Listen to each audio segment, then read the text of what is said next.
Hello, dear friends. Today I want to read you a book called Peppa in Space.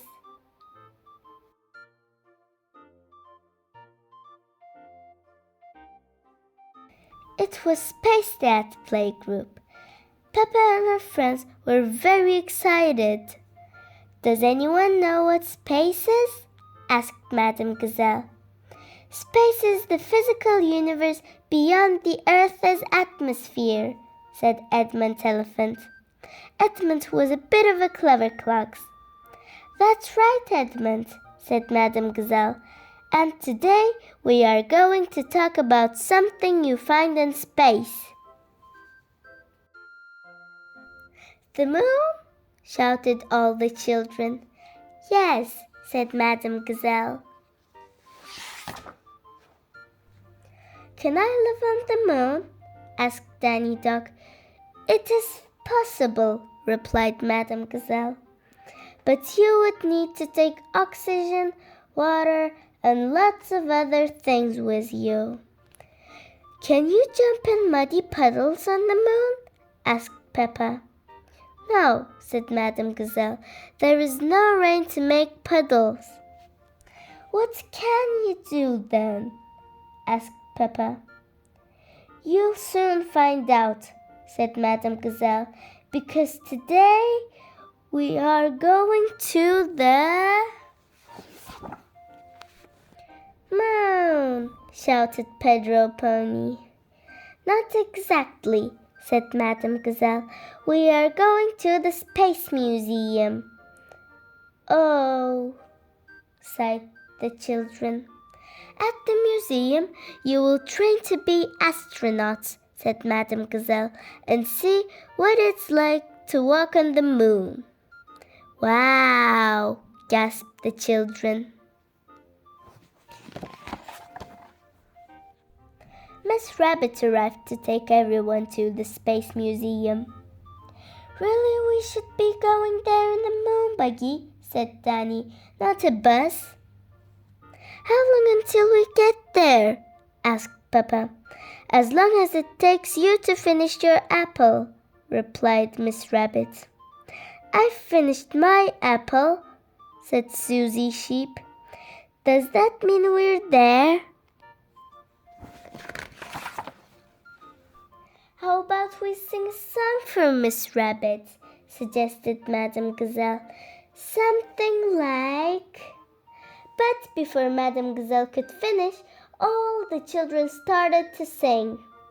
We're going to the moon. Will we get there soon? And they sang it to Miss Rabbit all the way to the museum. When they arrived at the museum, the children were met by a real astronaut, Grampy Rabbit. Hello there, fellow astronauts, he boomed. Our space training mission today will take us to the moon. The ride may be bumpy, but it will be worth it when you get to see what it's like to walk on the moon. Hooray! Cheered the children. The children put on their special spacesuits and boots as quickly as they could. It's time to hop on board our spacecraft, called Grampy Rabbit when they were ready. 5, 4, 3, 2, 1, blast off! Cheered all the little astronauts together. Grampy Rabbit and the children zoomed off on their training mission. On the way to the moon, Grampy Rabbit told the children all about the different planets in the solar system. There's Mercury, Venus, Earth, Mars, Jupiter, Saturn, Uranus, Neptune, and the dwarf planet Pluto, he said.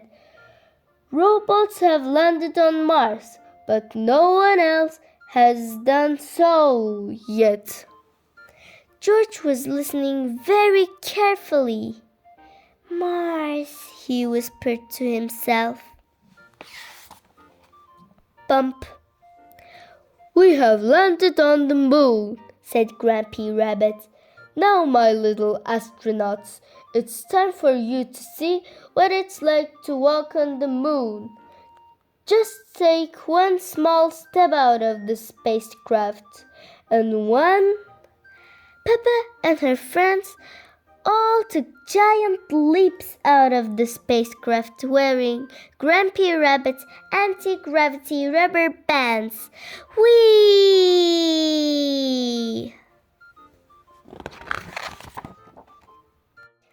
The children had so much fun bouncing up and down with the anti-gravity rubber bands. They sang a song over and over again. "Listen to our space tune.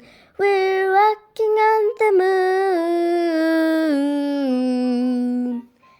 Boink, boink, boink." "Wow," gasped Peppa, bouncing over Madame Gazelle's head. "Walking on the moon is great, but jumping up and down on it is even better." "It's time to get back down to earth now, children," called Grampy Rabbit. "Oh," sighed the children. When they arrived back on Earth, the children were sad. "Remember, children, your adventure isn't really over," said Grampy Rabbit. "It's just beginning. If you keep training, you can all be real astronauts like me one day." "Yay! We're going to the moon," sang the children, and they sang it on the bus all the way back to playgroup. "Space is amazing, Daddy," said Peppa that night. "I want to be an astronaut so I can jump up and down on the moon every day." But George had set his sights on somewhere else. "Mars," he whispered. "Ah," said Daddy Pig. "Are you going to be the first piggy on Mars, George?" George nodded his head and smiled. That night, George dreamt he had gone into space with Peppa, and they were the first little piggies ever to jump up and down on Mars. Boink, boink. The end. Thank you for watching, and please subscribe to my channel.